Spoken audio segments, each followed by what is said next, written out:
Mas Yuni, Ada yang bisa dibantu, Mbak? Mas aku kan visaku habisku bulan 5 tanggal 18. Terus aku kan nanti bulan ini ya, tanggal 26 itu mau cuti, tapi kan aku ada masalah sama bank.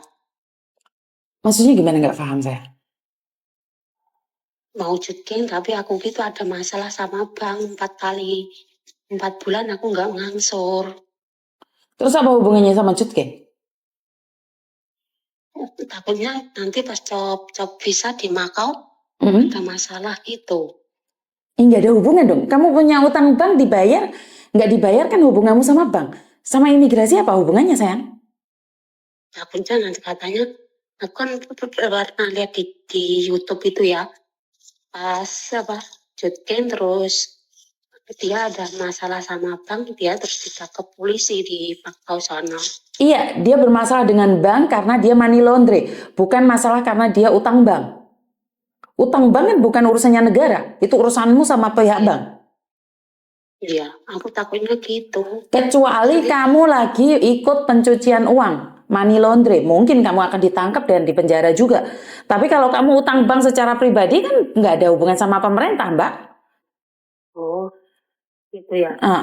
Terus, sampean telepon aku sampai 1000 kali nanya no you tok.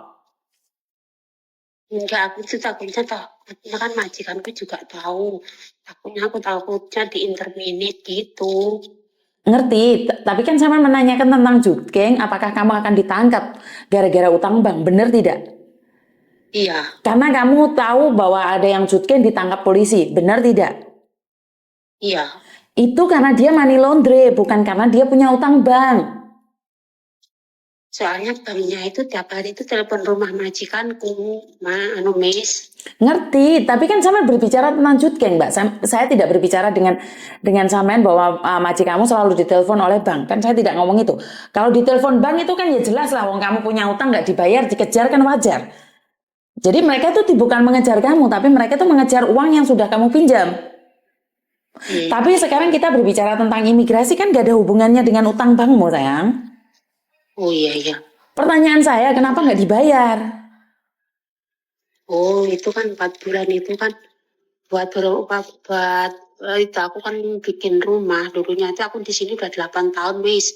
Tapi yang 4 tahun itu udah habis buat berobat suamiku. Terus kenapa Ya nggak utang bank dapat nggak bisa bayar, apa-apa. sayang? Ya di rumah tahu sendiri kan udah nggak ada bapak, udah nggak ada ibu. Aku ngurusin anak 2, bapakku juga udah tua kan. Otomatis tiap bulan ngirim ke rumah, udah di rumah itu nggak punya sawah, nggak punya apa, Miss. Ngerti, tapi yang saya tahu kamu utang bank, otomatis saya itu tidak menyalahkan bank kalau ngejar kalian, Mbak. Kalian ambil uang mereka.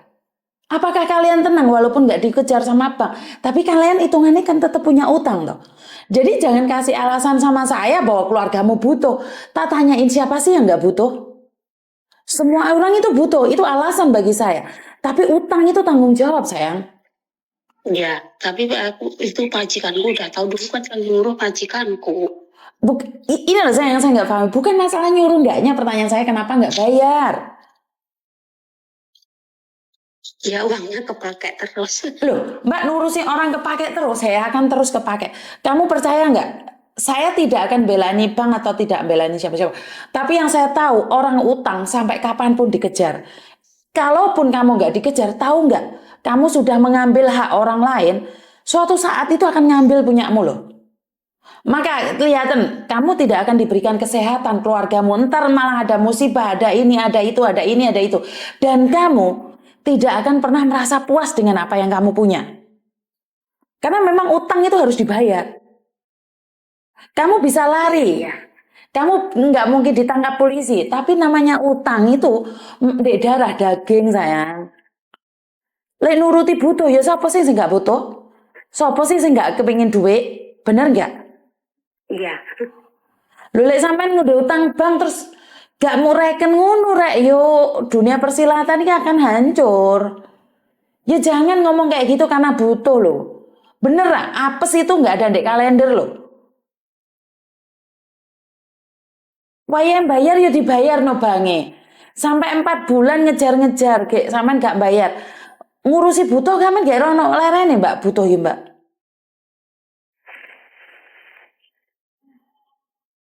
Iya, tahu. Makasih. Oke, bye-bye. Bye-bye. Oke, di sini saya bukan ingin sabda pandita ratu ataupun ceramah ya Mbak ya. Tapi yang saya tahu adalah utang adalah utang. Saya tidak peduli itu bank atau rentenir atau apapun. Yang saya tahu adalah kalian ngambil uangnya orang. Dan karena kebutuhan lain kalian tidak ingin mengembalikan. Halo, hidup cuma punya bukan cuma itu aja. Suatu saat punyamu itu akan diambil Mbak. Jadi kalau kamu menggenggam hartamu sendiri seperti ini, percaya atau enggak, ini akan brodol Mbak. Saya sudah selalu bilang, kamu punya utang, mau tidak mau cepat atau lambat bayar. Perkara yang saya mau bayar utang ngamuk-ngamuk ngelong-ngelong, nah yowes bene.